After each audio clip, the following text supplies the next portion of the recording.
మెడ్ plus లో అదే medicine అదే క్వాలిటీ, మార్కెటింగ్, డిస్ట్రిబ్యూషన్, ఇంకోటి అంటూ వీళ్ళకి అదనపు ఛార్జీలు ఉండవు. అందువల్లే 50 to 80% డిస్కౌంట్ లో మనకు అందిస్తున్నారు.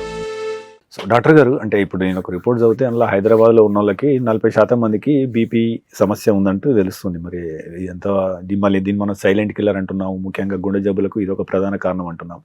సో హై బీపీ అనేది గుండె జబ్బులకు ఎలా డైరెక్ట్ కారణం అవుతుంది? ఒకటి, మన శరీరంలో ఏం జరుగుతుంది? అదే రకంగా మనం నార్మల్గా అనిపించిన, యాక్చువల్గా మనం ఆరోగ్యంగానే ఉన్నాం అని అనిపించిన పీరియాడికల్గా బీపీ చెక్ చేసుకోవాల్సిన అవసరం ఉందా? ఎందుకు బీపీని సైలెంట్ కిల్లర్ అని అంటాం? మీరు ఆల్రెడీ మెన్షన్ చేస్తారు కదా. సో ఎందుకు అంటే మోస్ట్ ఆఫెన్ అది బీపీ అనేది ఉన్న మనుషులకి దానికేం సిమ్టమ్స్ తెలియవు. చాలా తక్కువ మందిలో సిమ్టమ్స్ వస్తాయి. హెడేక్ కానీ, గుండె దడ రావచ్చు, లేదా కొంచెం బ్రీతింగ్ డిఫికల్టీ అలా వచ్చి వాళ్ళకి చెక్ చేయించుకుంటే దాని బీపీ అనేది బయటపడవచ్చు. బట్ మోస్ట్ ఆఫ్ ద పీపుల్కి సిమ్టమ్స్ ఉండవు. అందుకే దాన్ని సైలెంట్ కిల్లర్ అంటాం. పీరియాడిక్ చెక్ చేసుకోవడం అనేది ఆల్వేస్ బెటర్. సో మీకు చెప్పాను కదా, నేను జనరలీ వీ రికమెండ్ టెస్ట్. ఇప్పుడు ప్రివెంటివ్ కార్డియాక్ చెక్ అనేది around 40 years generally we recommend. ఫ్యామిలీలో ఆల్రెడీ ఏదైనా హార్ట్ డిసీజెస్ ఉన్నాయంటే ఇంకా ఎర్లీకి చెప్తాం, 35 yearsకే చెప్తాం. సో ఈ పీరియాడిక్ హెల్త్ చెక్ చేసుకున్నప్పుడు that is part of it. Okay, ఇప్పుడు మీరు ఇంట్లో చెక్ చేసుకోవాలా వద్దా అనేది it's a choice. Okay, see health is again అంటే if you are too much conscious about health also not good. Okay, so again moderation ఉండాలి దాంట్లో కూడా. కొందరు పేషెంట్స్, కొందరు దానివల్ల పేషెంట్స్ అయిన వాళ్ళు ఉంటారు. చాలా మంది Apple వాచ్లు, now right, Apple Watch, or there are a lot of things like the sensor ring, ఇవన్నీ పెట్టుకుంటారు.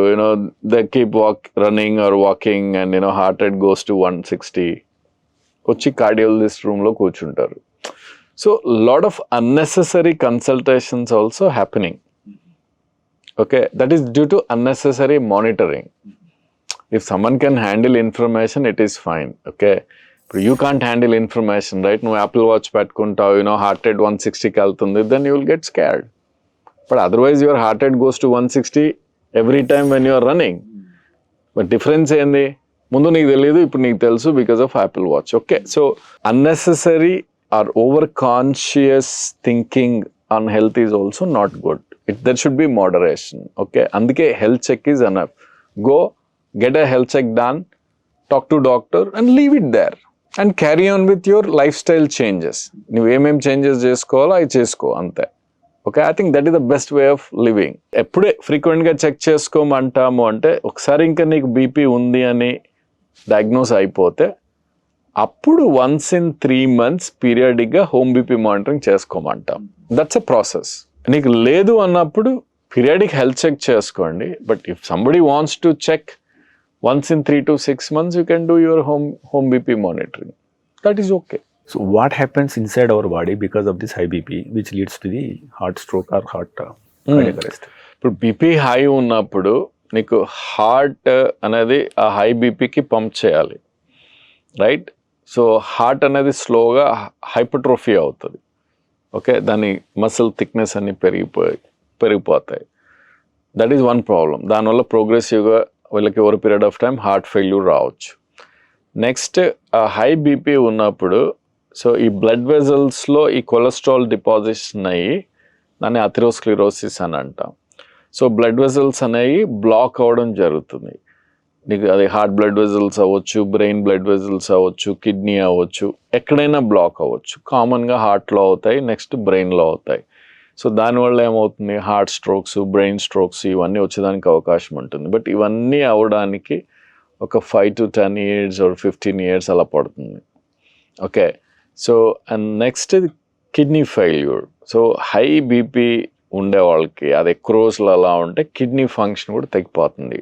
It damages kidney tissue. Okay, so ఇవి మేజర్ ప్రాబ్లమ్స్. అంటే బీపీ ఉండి కంట్రోల్ లేకపోతే ఫాలోఅప్లో ఒక 5-10 yearsలో 15 yearsలో వచ్చే ప్రాబ్లమ్స్ ఇవన్నీ.